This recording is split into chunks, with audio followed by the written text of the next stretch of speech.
Teacher Jas tak buka lagi hadiah semua yang murid bagi. Tapi yang ni Teacher Jas terambil dulu.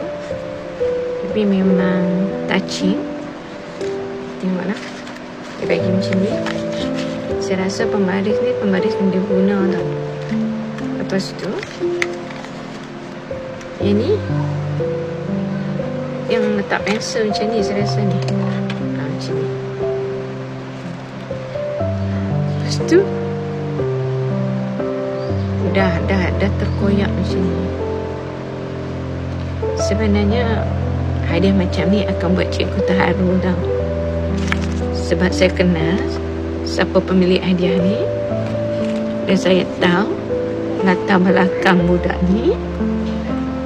Dan dia bukan macam anak-anak orang lain yang mana mak ayah boleh pergi kedai Eko beli hadiah ke, bukan. So dia cuba untuk nak bagi juga hadiah kat Teacher Jas. Dan tahun ni Teacher Jas tak ajar dia pun. Dah 2 tahun. Saya ingat saya dah 2 tahun saya tak ajar dia. Dia stay ingat dekat saya.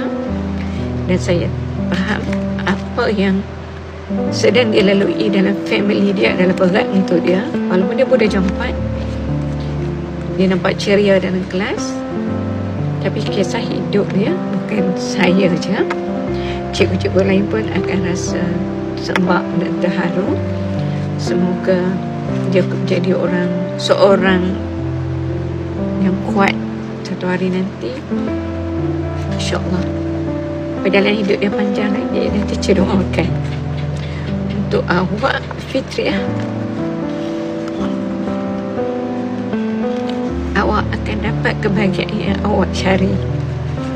Awak akan dapat family yang sempurna, InsyaAllah.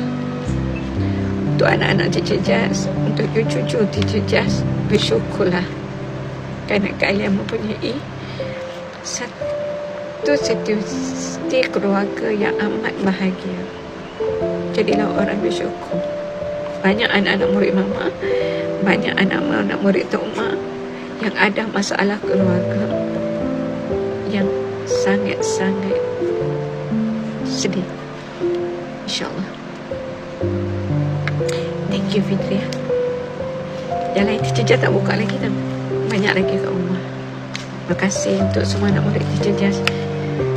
Lagi 2 tahun nak pencing. Dan setiap kali hadiah Hari Guru buat Teacher Jas akan menangis. Sebab mana?